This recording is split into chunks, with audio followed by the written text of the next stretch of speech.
Hey everybody, it's Michelle Carre here, and welcome to Your Delicious Life, where every week we take a look at life through a different perspective and either learn something new or we're reminded of something that we already knew. So today's episode is called How to Limit Your Options. We have so many options available to us today. Now, if you just look at TV, you turn it on and there's like 200 channels to choose from. And if you don't want to do TV, you can choose from other options like Netflix, and that has a million options. I mean, even our consumer goods have a ton of options. You go down the makeup or hair aisle in any drugstore, and it's like overwhelm city. How do you even pick? I mean, Jelly Bellies have a billion flavors to choose from. How do you even pick on those? It can be difficult.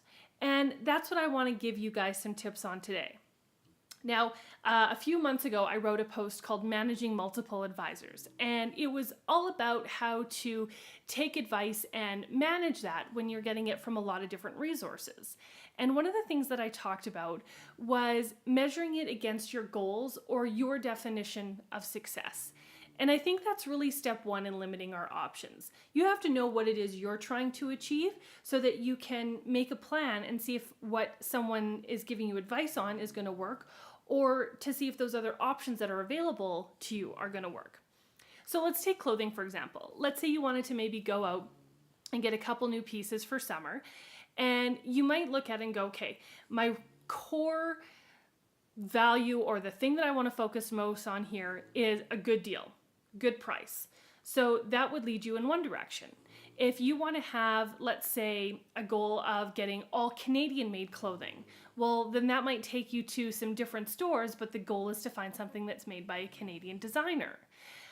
You might have an option to shop locally, and that might be your focus, is that it doesn't matter where it comes from, price isn't a huge thing, but you want to make sure you buy it in your community. Okay, great. So knowing what it is your main goal is definitely the first step, because that will help to set a direction. Now, the second step is to make the commitment. I mean, this is the ultimate way to limit your options. Take marriage, for example. You make a commitment to that person, suddenly there's no other options out there. That's the one you picked, right? So I think when we commit to something, that really is how we can let everything else fall away.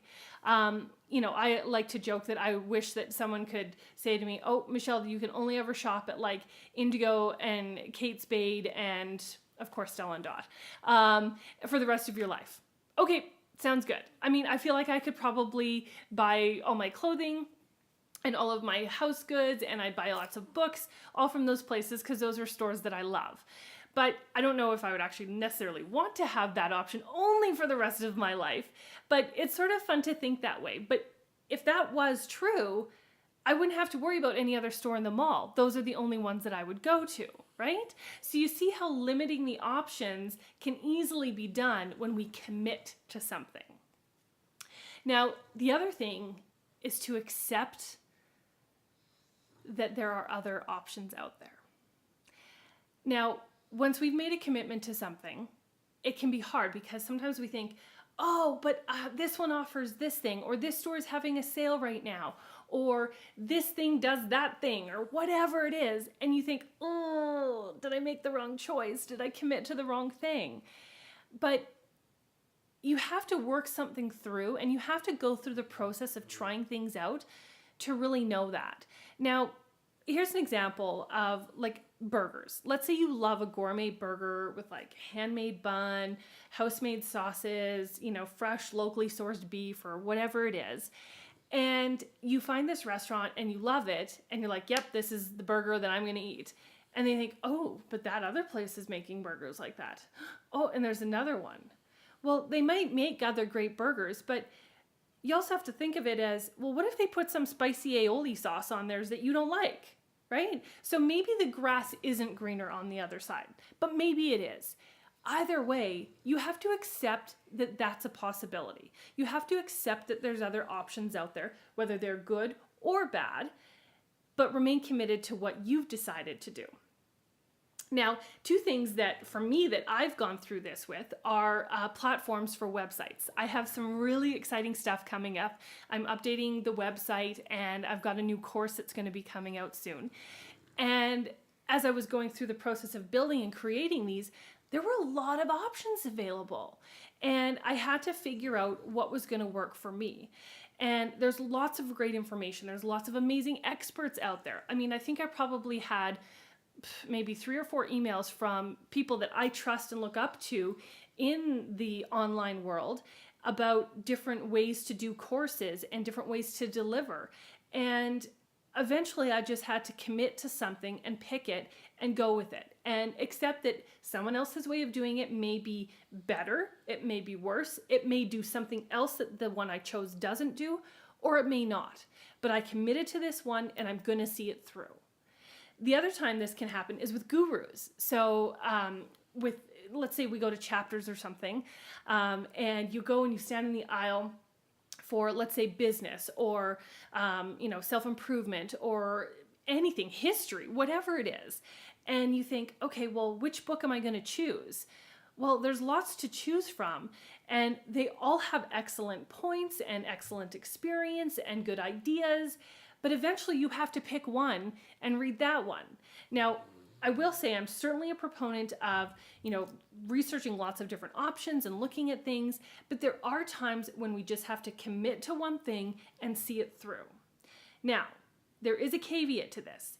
If you commit to something, you see it through and you give it your best and, it's not a fit, didn't quite work out the way you'd hoped, that's okay. It's okay to change gears. It's okay to change direction. But what I'm saying is if we do it too soon, we may not get the full benefit of it. So what we want to really do is focus on how do we limit those options so that we can stay committed and stay focused and do the thing that we want to do. And that's what this episode is all about today. So today's takeaway is if you don't commit to something, how will you know if it's going to work? With whatever decision you're facing right now in your life, I hope that limiting your options is something that could help you. So remember, first, measured against your goals and your definition of success.